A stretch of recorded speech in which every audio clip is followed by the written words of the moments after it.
Okay, I hope you're all seeing the agenda, the outline, and here we'll fill it in here. So, brief follow-up. We talked about the healthcare team, and I thought I'd drill down a little bit more on measles. So this um, whole idea of um, uh, that RFK has only had minimal effect, while the anti-vax has had considerable effect. Just consider this map, and this is the percent immunized, and you see the color starts changing below 95%, which is the ideal herd immunity for measles. The herd immunity is very specific to the organism, and so you really need a high percent of immunity for it to really be effective. And so you can see splattered all the counties that are below, and the deeper the red, the more problem there is. And we'll get to Wisconsin in just a second. So it was considered eliminated, and we were getting really close in the world, in fact. Um, but a few definitions. An outbreak is when measles hits a pocket of low immunization. Um, and an outbreak is usually short-lived and certainly should end within 12 months, but usually much before. And so endemic, which is what we're threatened with, is when the disease is present in the country year round, and it's not just outbreaks in pockets. And the setup, the perfect storm, is when there are many children in a family, because if one kid gets it, everybody's going to get it. And that family lives in a crowded neighborhood where it can spread even more. And there's a lot of social mingling in that neighborhood, like at a church. So the perfect storm has been in religious communities. The Orthodox Jewish community in New York, and Amish communities, wherever they may be in Pennsylvania. But now we're looking at Texas and the Mennonite community. Here are these outbreaks. And you can see there have been other outbreaks, but not to the extent of these three outliers. So very disturbing. So it's the worst outbreak in over 30 years, and the only 81% of the children there are immunized. And if you look across the United States, you could see on that map, 2/3 of the counties had problematic rates of immunization. And some of that's because of cuts to public health services, but some of it is misguided statements by leaders. So Wisconsin is the worst because it has the most permissive regulations. It's easier to opt out in Wisconsin. All you have to do is write a note, and that's that. You don't have to have it endorsed by any other person whatsoever. So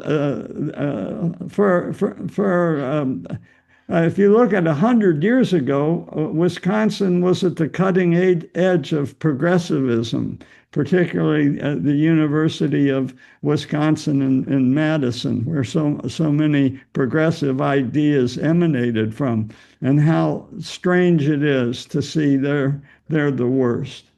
If things don't change, projecting out a modest prediction is that will wind up with hundreds of thousands of measles cases with over 850 deaths in the next 25 years.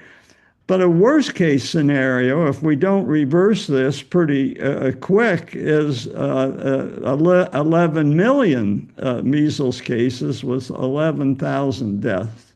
So we're playing with fire here. Any comments on measles and immunizations? Yeah. Can I make on your map of the United States? My video won't work. Uh, if you look right about, well, where the bay is, and there's a little pink area, that's Marin County. Um, and I guess they still have herd immunity, but interestingly enough, in a very affluent area, they have a very low rate of vaccination. Um, yeah, that's Marin County there. And John, the other interesting is I pulled up a map. I can't put it in the chat, but the percent of excessive drinking by county looks a lot like this map. Wisconsin is the heaviest alcohol consumption per county. If you do a Really? search, yeah, if you do a percent excessive drinking by county, you'll see the map is Wisconsin is all red. They do it, and it overlaps kind of with an eerie look on this map. So it's not obviously causality, but it might be somewhat related. Well, Milwaukee is famous for its beer, so Well, so is all of Madison and most of Wisconsin. They have more and Green Bay. more microbreweries in the state of Wisconsin than I think the rest of the country combined. Wow, that's interesting.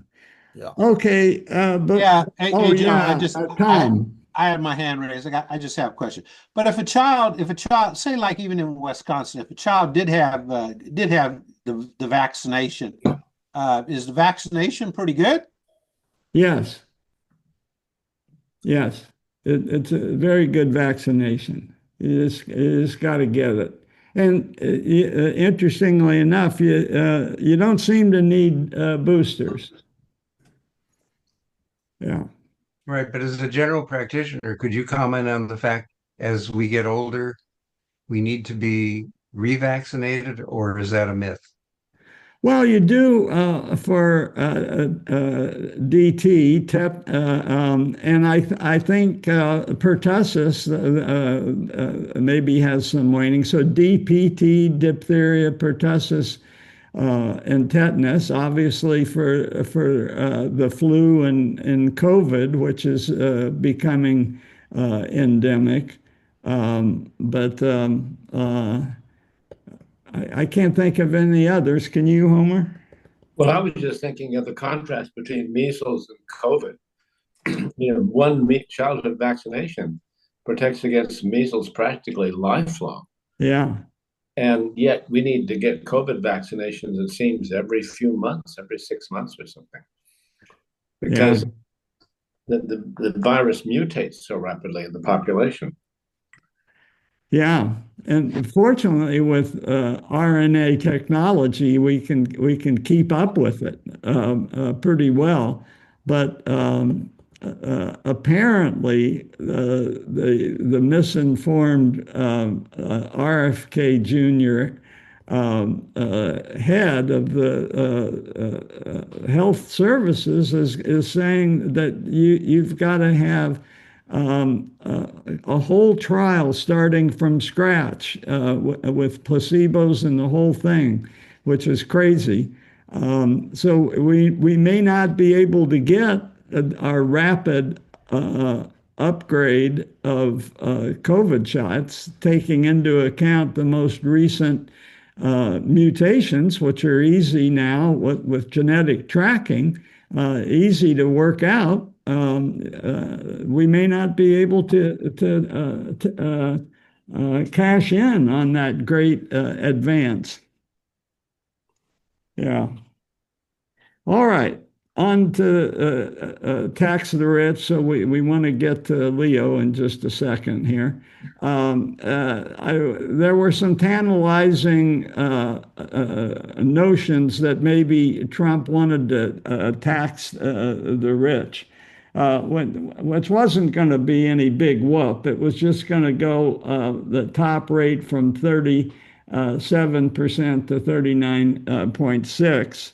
And Trump was really mealy-mouthed about it, said he would graciously accept if somebody else proposed it, like Congress. He'd be okay if Congress did it.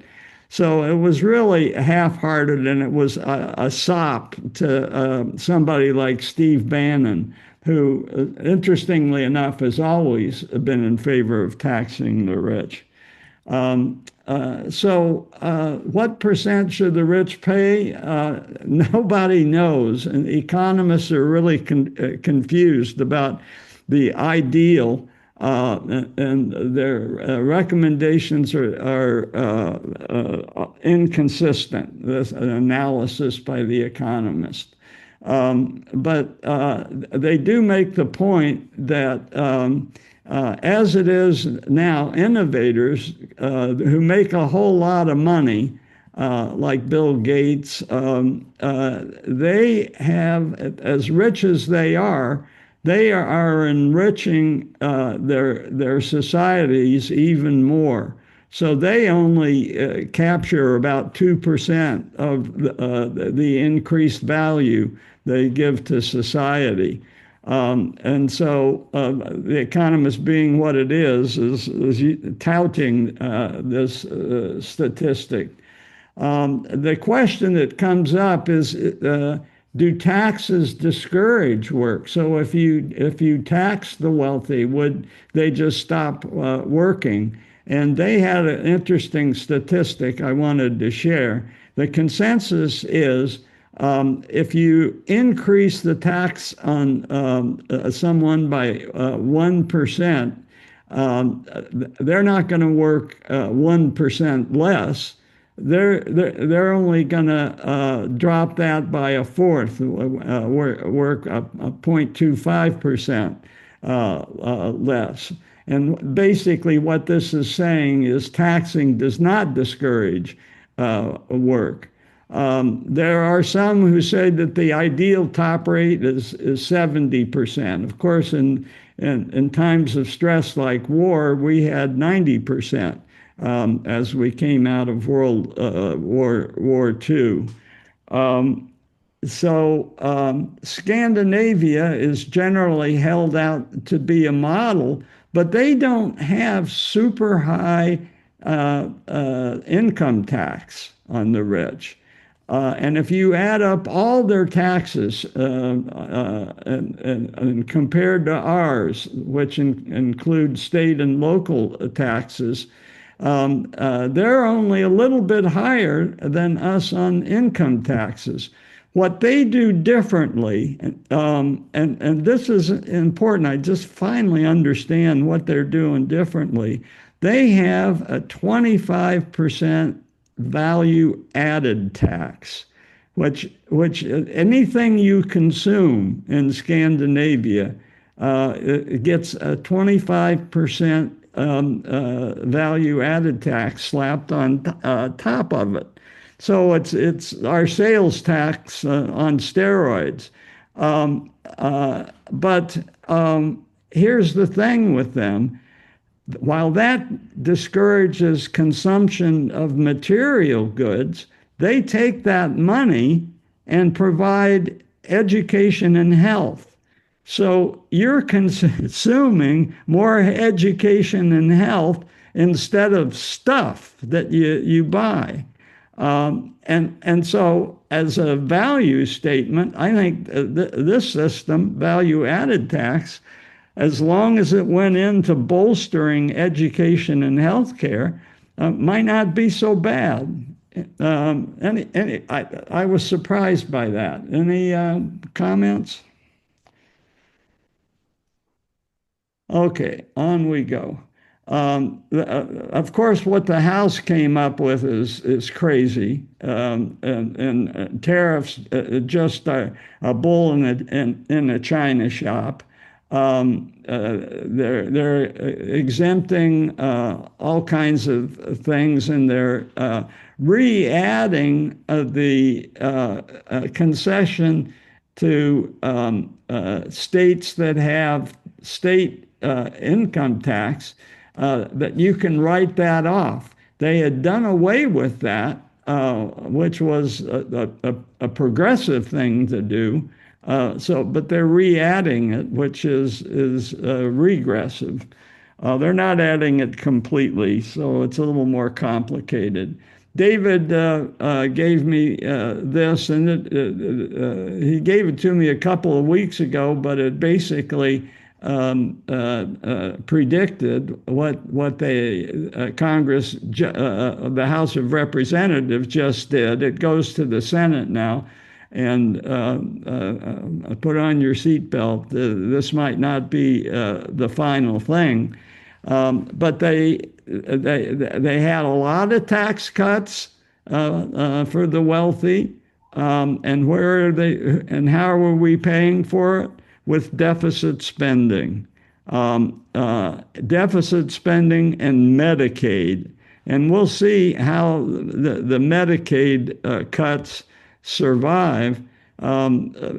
Senators like Josh Hawley are against it, which is interesting. So there might be some unpredictable saviors of Medicaid, which of course is Medi-Cal. And we have the highest percent, I think, of Medicaid in the country. So stay tuned. It'll be interesting. More pepper maps coming up here. David, I don't know if you wanted to mention that this is the percent of workers who were manufacturer workers, and we talked a lot about manufacturing. It's come down, and so here it's 8%. David had this interesting map, the amount of government debt, and we're about ready to go up a notch. Interestingly enough, Japan has the most government debt. Now, that doesn't mean Japan's in terrible shape. It turns out Japan is the leading creditor nation in the world. So it's got plenty of assets. It's just that their government's out of control in terms of debt, as is Singapore, but they're a creditor nation as well. But we'll be inching up on these others in the inner circle. So that was an interesting graph. And Ed Loosely looked up. We were talking about whether manufacturing jobs are going begging. I'll go back. Yeah, Bob. Well, it's obviously a common current theme that we are about to destroy the credibility of our bond markets with the level of debt. I think I saw this a little while ago, probably in The Economist. The United States has assets, which is a measure of wealth, and varying from the stock market to the bond market, which is also an asset for equivalent number of people, and real estate, etc. So in all assets, the wealth of the United States is over $250 trillion. Now, that's not net worth, because then you have debt. But if you add up all the debt, government, that's central government, city, county, private, corporate, including, the student loans, auto loans, credit cards, all debt totals around about $130 $50 trillion. So on one hand, you have 250 trillion in wealth, and on the other hand, there's 150 trillion in debt. Now, I'm not an economist, but that is not a bad ratio. And that is why I think the 10-year Treasury on January the 1st this year was 4.8%. And today I believe it is at 4.5. In other words, where's the panic actually? I'll leave it there. Well, there was a brief panic when Trump, Liberation Day, and for a few days, that long-term interest rate crept way up, right? Remember, we dealt with Neil Ferguson's statistic about the cost of covering past debt, the interest that you're paying. And when that interest that you're paying on past debt goes higher than your outlays for military, you're in real trouble as an influential nation. And he looked back on past empires and quoted another economist that said that was the turning point, and we just crossed that. So he's, it's not something that you panic overnight like we did with Liberation Day, but it is something that is on the negative side of the ledger in predicting how long America will be an influential country. Now, there's a lot of things we're going to talk about being America as an influential country when we get to Pope Leo. Any other comments? Okay. So, there are labor shortages now. All this about we got to get manufacturing back to the United States. It's already back, and we don't have enough skilled labor to fill the jobs that we have now. So all this is just kabuki theater. I found this interesting, changing the subject. The productivity of Democrats versus Republicans, almost a half again as productive as Republican counties or Democrats. So who's creating the wealth in this country? Democrats are. I can hear Republican objections to that, but still, it's a statistic that has to be dealt with. And of course, California, if you just take California as a country, California is, I think, only behind the United States as a whole and China. All right. And so the other question I think Tom asked last week was about foods. Are we a net importer or exporter? And we're a net exporter of foods. And this lists what our export strengths are. Think of our the Great Plains and think of California. We certainly export a lot of nuts from California. I'm talking about the plant. And we do import and I think the point was Bob made last week, is we seasonal imports from the southern hemisphere we import, but this is more than offset by our exports. Okay, any comments? Yeah, thanks a lot for that information. That's fascinating. Okay, that's what we're here for.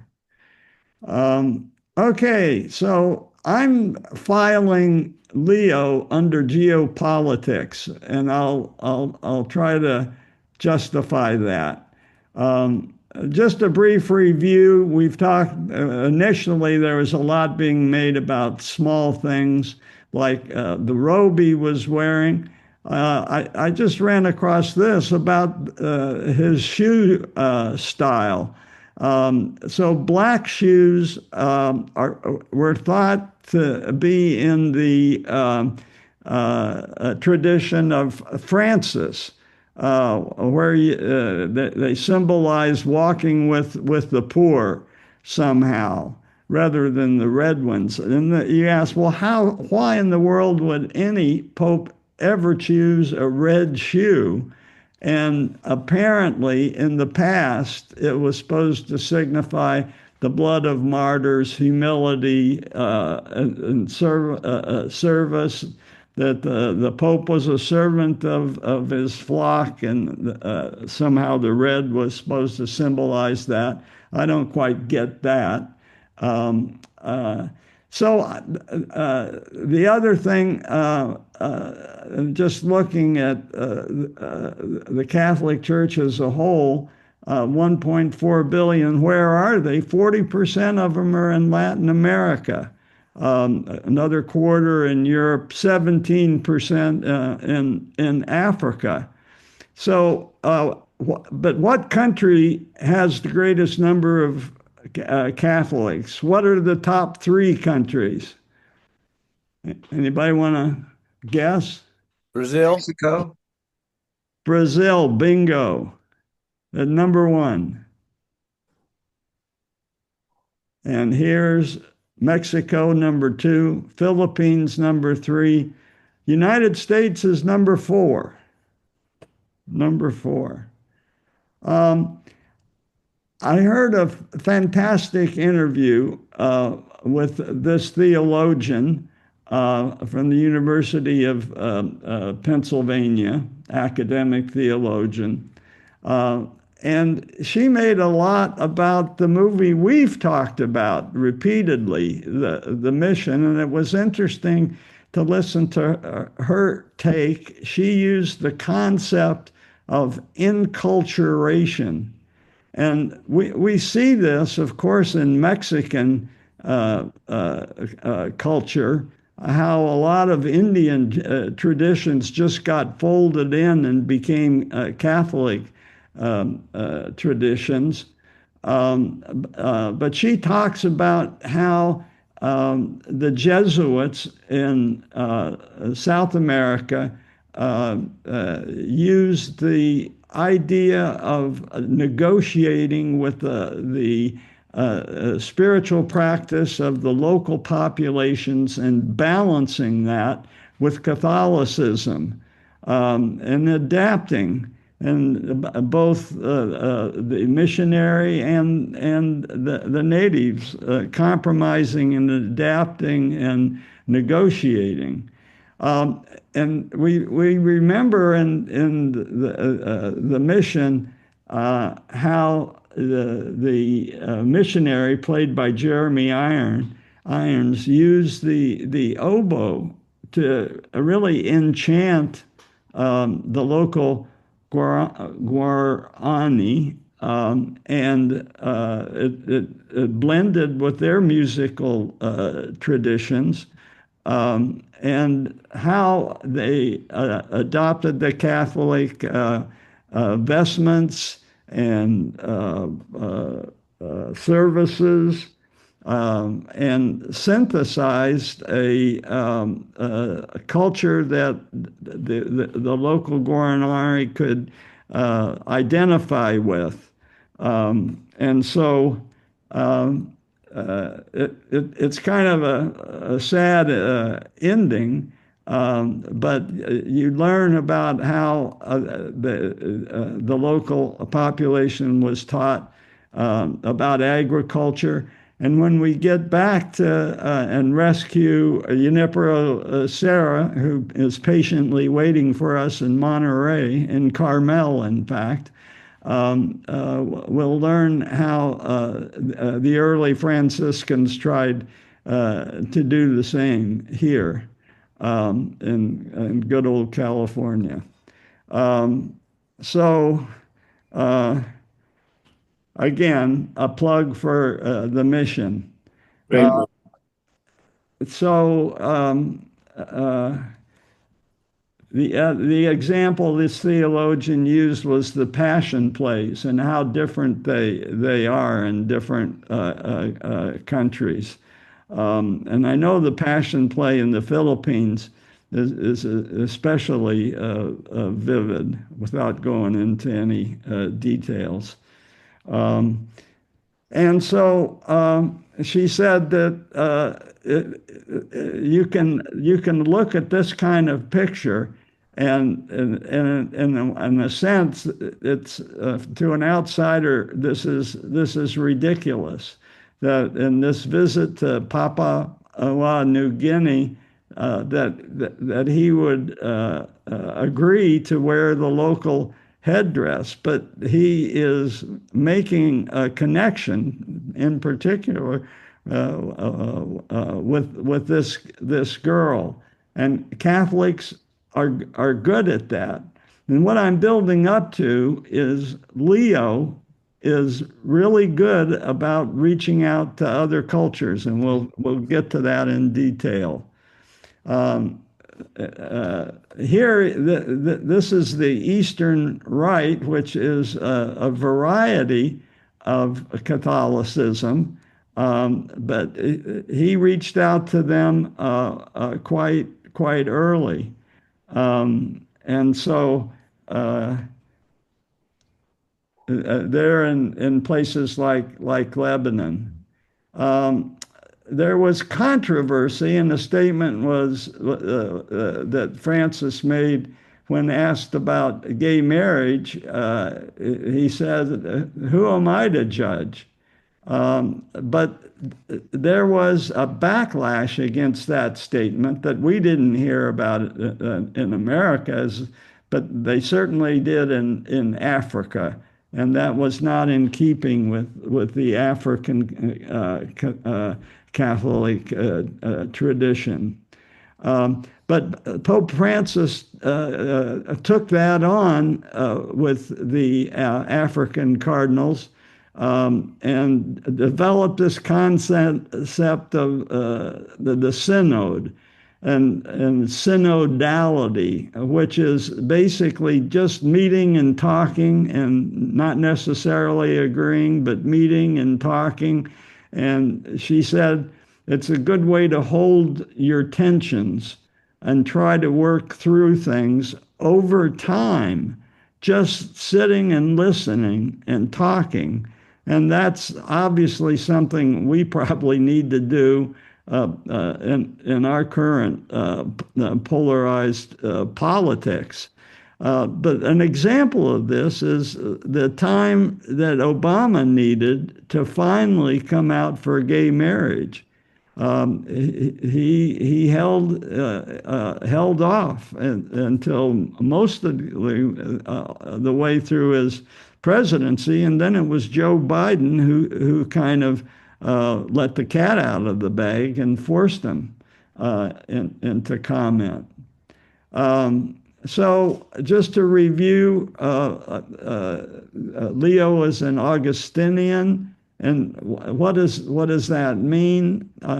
Probably, and we talked about this before, his most memorable insight was, you know what you should do. Your problem is putting off doing the right thing, which he admitted to and confessed to, how hard it was for him to give up his mistress when he became a Christian. And so, and it wasn't just lust. He was also a thrill seeker and sinned in other ways. So as an Augustinian, an active Augustinian, Leo has traveled the world and met with other cardinals and other heads of Augustinian, local chapters of Augustinians. So he's had this kind of practice, and so he's going to be able to hit the ground running. Why did he choose the name Leo? We talked about Leo the 13th before, and here he is with his Swiss guard. And the similarities between Leo the 14th and Leo the 13th, they're similar age. Both lived in a rapidly changing world. The 13th was dealing with Marxism, socialism, changing ideas of marriage and private property. And just by way of review, it's important to understand where Leo's coming from. So I'll just review it again. And another one of his heroes is John Paul II, who faced a similar challenge. He confronted communism in his homeland of Poland. But neither are dogmatic. They believe there's a place for both the church and state, and there has to be a negotiation. We're familiar with the term render unto Caesar what is Caesar's. So Pope Francis was in that tradition where he criticized both capitalism and socialism. So obviously there's a balance to be struck there. And the terminology that came out of Leo the 13th was Catholic social teaching, how to live in a rapidly changing world. And so Leo the 14th is said to be disciplined and serious, a man of the world. He speaks English, Italian, and Spanish. He lived on and off in Peru for over 40 years, I think 20 years compressed. And so he's a bridge, certainly to Latin America.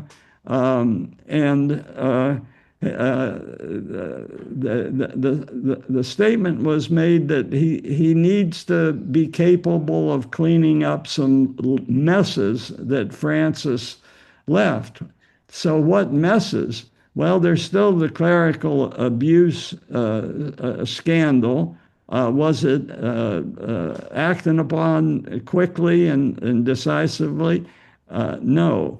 The Vatican financial issues, lack of transparency, and some mismanagement, and of course we saw some of that came out in the movie.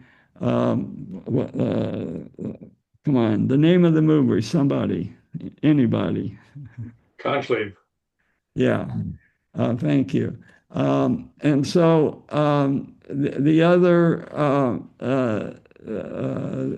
problem is with LGBTQ rights and divorce. That's still a simmering issue. And then outreach to different faiths. We talked about outreach to the Eastern Rite tradition, but there's outreach to Muslims. which Francis did. And this was the sheik that he met with, and they signed a document on human fraternity in spite of the tensions between Christians and Muslims and Jews. And so I found this interesting because who speaks for the Sunnis? And just going down that rabbit hole, it's by tradition an Egyptian Islamic scholar, and this has been for 6 centuries from the time of the Ottomans. And who is that Egyptian? It's the grand imam of a particular mosque, Al-Azhar. And Al-Azhar is connected to a university, a Muslim university. And so over time, just by tradition, this is considered, he is considered the highest authority in Sunni. She is totally different, and I'll get to that. And then, this person is the head of this mosque, but also by extension, president of the university, associated university. And he has to negotiate with another Muslim who's more of an expert in the judicial world of Islam, the Grand Mufti. So it's not like there is a sort of check and balance going on here. But it's interesting that it was always a secular appointment. Before it was the Ottomans, but this was this time it was Hosni Mubarak who renewed the tradition, because the Ottomans fell in 1917. So, and there's no separation of church and state. So the head of the Ottomans was felt to have enough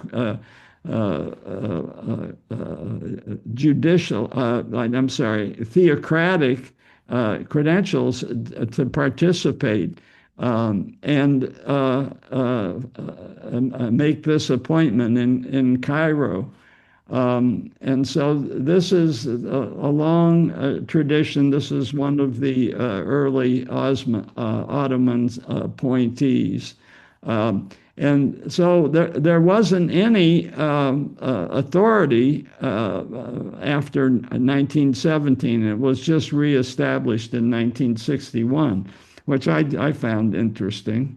And so Shia centered in Iran is totally different. There's a holy city of Qom where all the Shia mullahs live.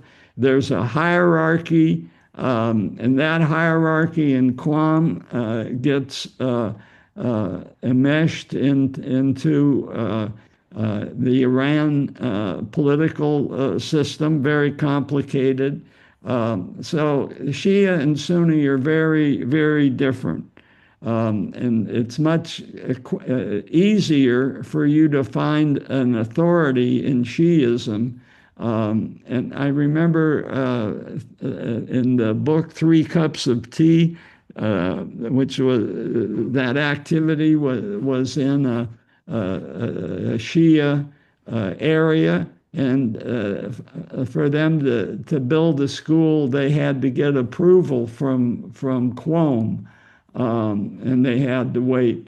Of course, that book later fell under suspicion and controversy, so that's a different story. But it illustrates at least the operation of the Shia hierarchy. And so finally, there's social justice issues and climate change and refugees, and all that is much more political And Pope Francis and J.D. Vance got into a little tiff. And Leo, before he became Pope, participated in that tiff. So I'll get to that a little bit later. So why is it incomplete to say that Leo is a pope from America? You just have to add 4 letters to make it more accurate. And what are those 4 letters? The Americas, because he lived in Peru for 20 years, and he also has a very interesting Creole background. So you get an African connection twice removed, granted, but he really is a citizen of the world.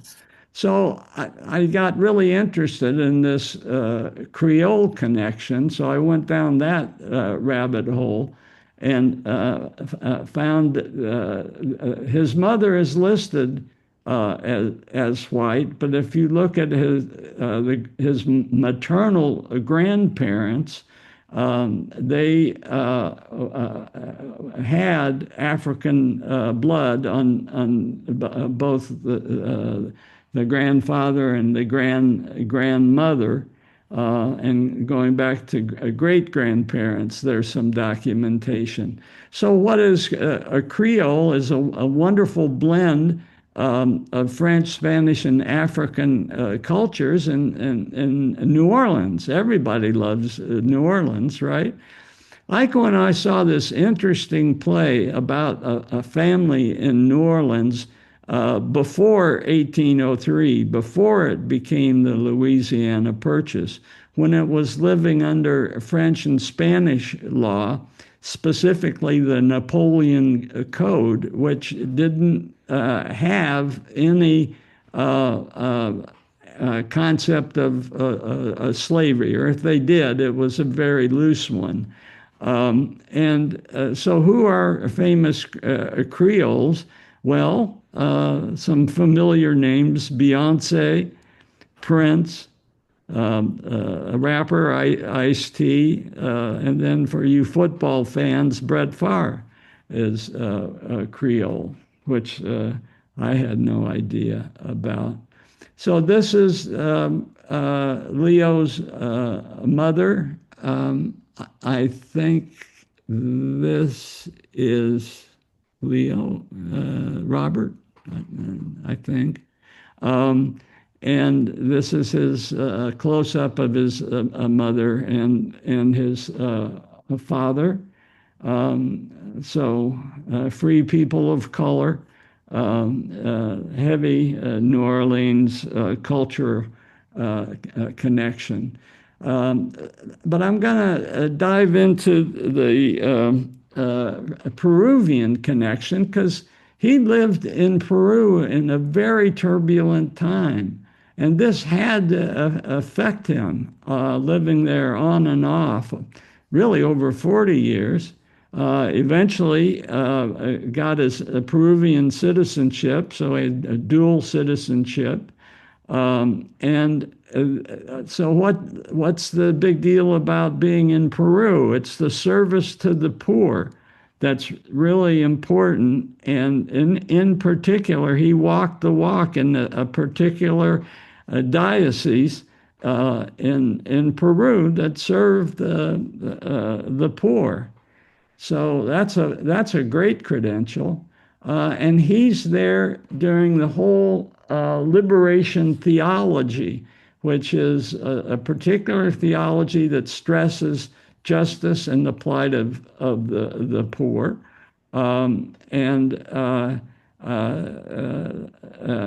So he is following really in the tradition of Francis as well, who emphasized that.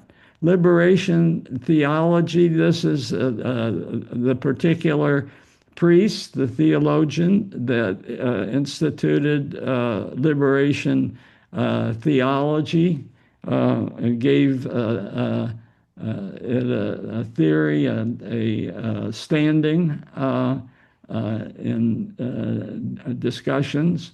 And then you get the negotiation of trying to help the poor between religion and power.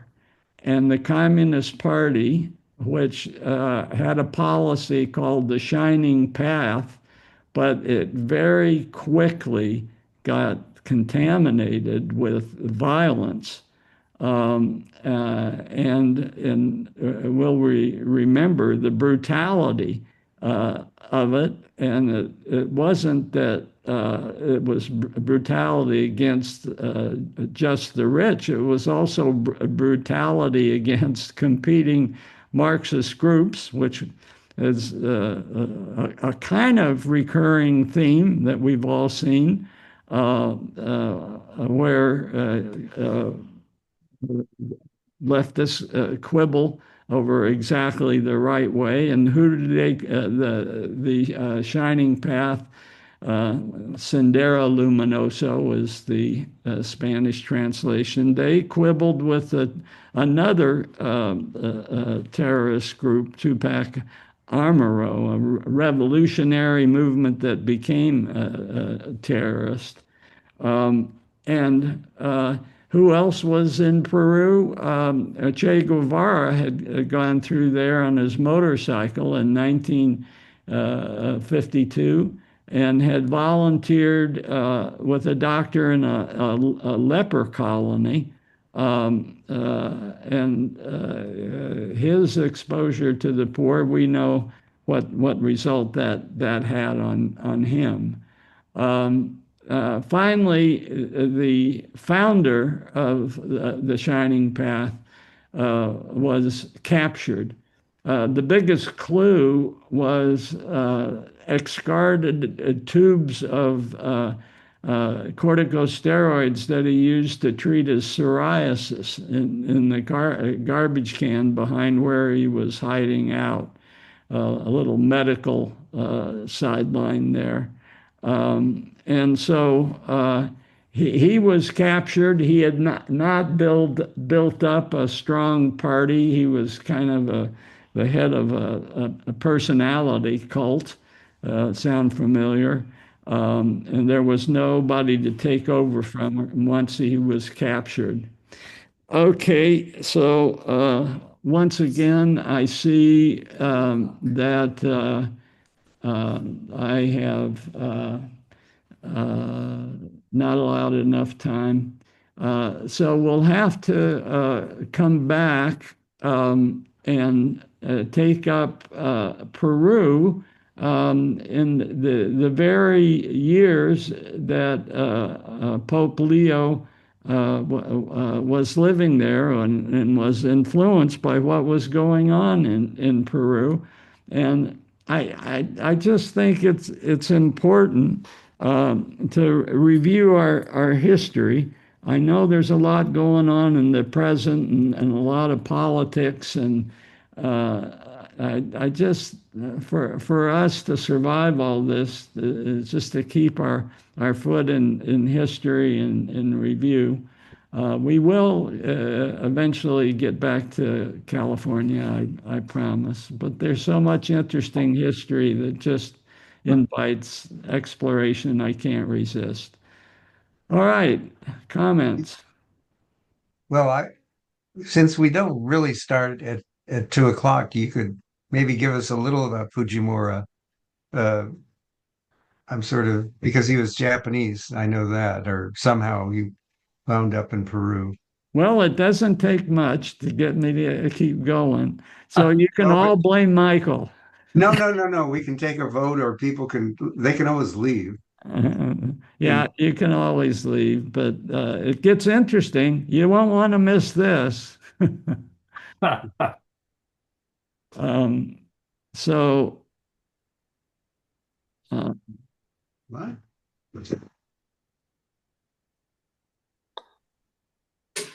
all right. Fujimura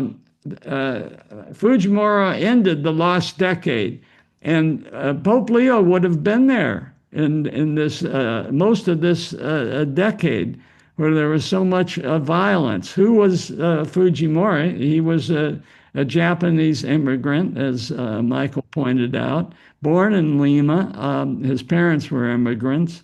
And he had some success, and after a little bit of success, it went to his head, and he negotiated a self-coup.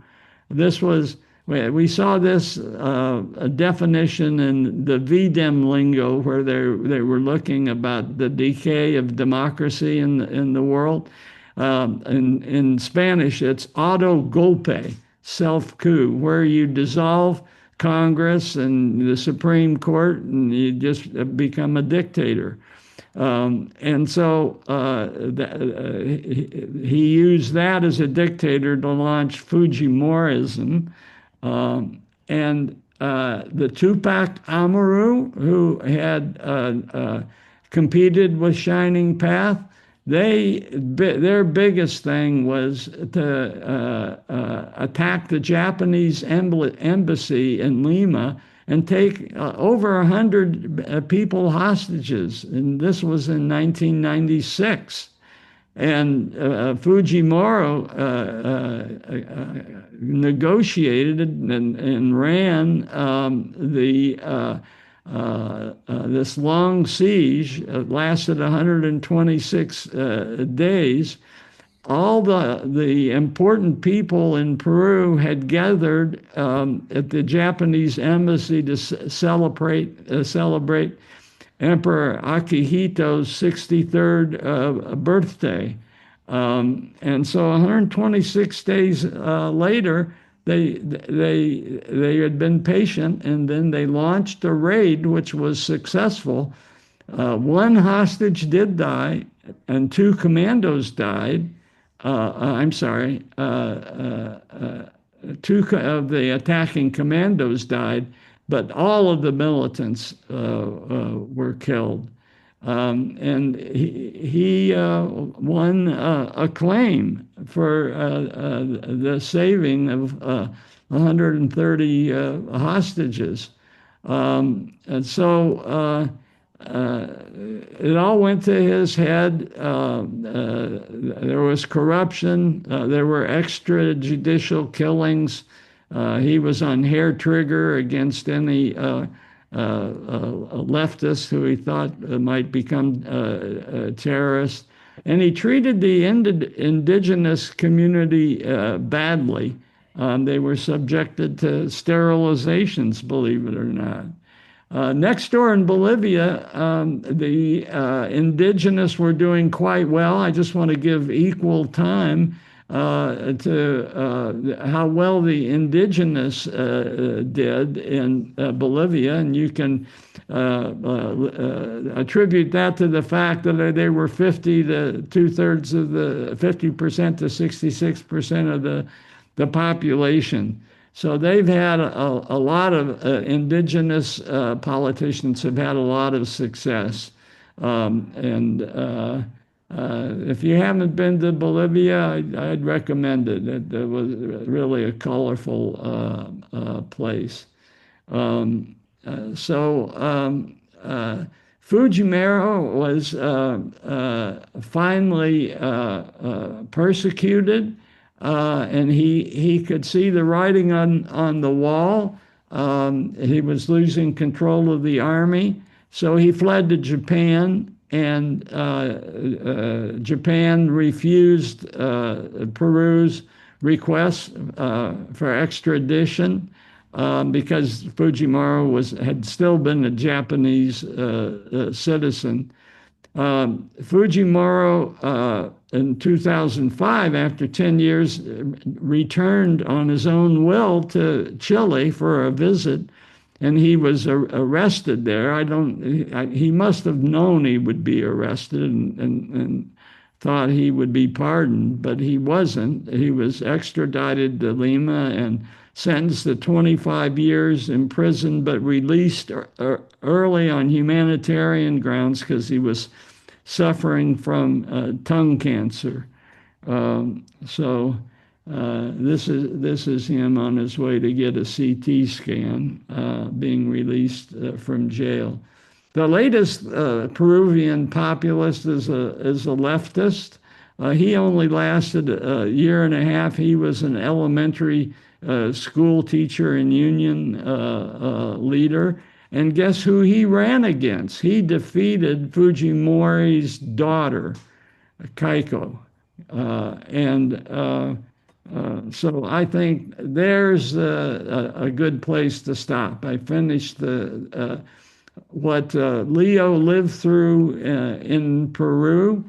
And when we start next week, we'll start with Leo today. Yeah, Michael. Did Fujimori become a Japanese citizen? I thought he was a citizen of Peru. Or did they just grant him citizenship in Japan? Yeah, dual citizenship. Oh, okay. Yeah. Tom. Question for you. I'm not up on this history a little bit. Could you tell me a little bit, or somebody could tell me a little bit about these Vatican financial issues that the current Pope is going to have to deal with?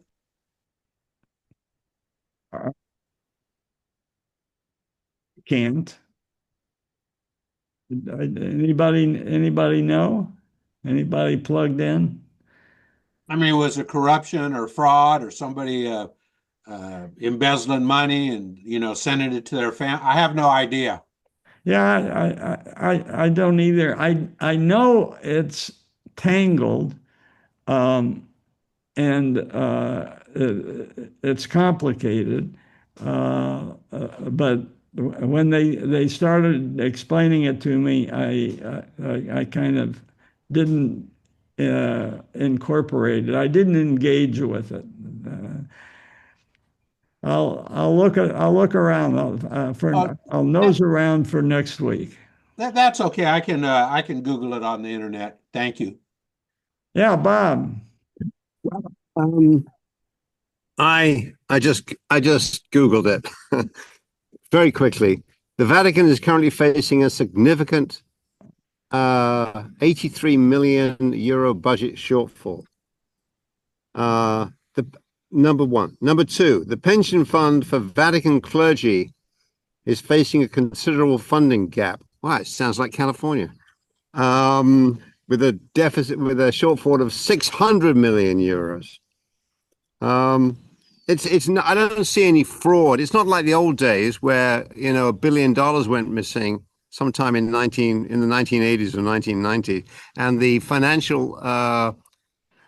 finance director or the senior financial guy to the Vatican was found dead, hanged under Blackfriars Bridge in London. That's suspicious. That was a heck of a story. Yeah, and the popes don't have any nephews like they used to, right? So at least that we know about. This day and age, it would be kind of hard. I guess what I learned about Vatican finances was in Godfather 3. Well, and don't they have tremendous wealth? I mean, the Papal City has some of the most incredible art in the world, so maybe they just have to sell a little bit. Yeah. Some of that is not fungible. I guess you could sell the rights to the Sistine Chapel and circle it with ads, advertising. So I'll just make a comment here. The comments about the Pope, sitting and listening to everybody talk about whatever topic they're talking about was sort of interesting, because when I was in high school, I debated on the high school debate team. And so at the time it was, are you for the Vietnam War or against the Vietnam War? So what did we learn out of that debate? If you're going to argue one side or another, you sort of have to understand the other side better than you understand your own side, which I thought was a interesting concept. Yeah, I think debate teams now learn the issue without knowing which side they're going to be assigned. Yeah, Um, that's exactly how we debated it back in, let's say 1970. You walked into the room and they said, "Hey, Tom, you're for the Vietnam War." Or you could walk into your next debate session and say, "Hey, Tom, you're against the Vietnam War." So you had to, know each side equally well, if you will. yeah, yeah. And hence lawyers were trained. Yeah. The Catholic Church is good on debate. When somebody is sainted, the process is assigned to a devil's advocate, and the devil's advocate has to accumulate all the bad stuff. And who was it for Mother Teresa? It was that British intellectual, you know who, outspoken pro-Iraq Disraeli? war. Help me, somebody. All right, Think, I'll look it up. All right. All Anything right. else? alrighty. Thanks. Thank you, Okay. John. See you next week. Thanks, John. Bye. Bye bye.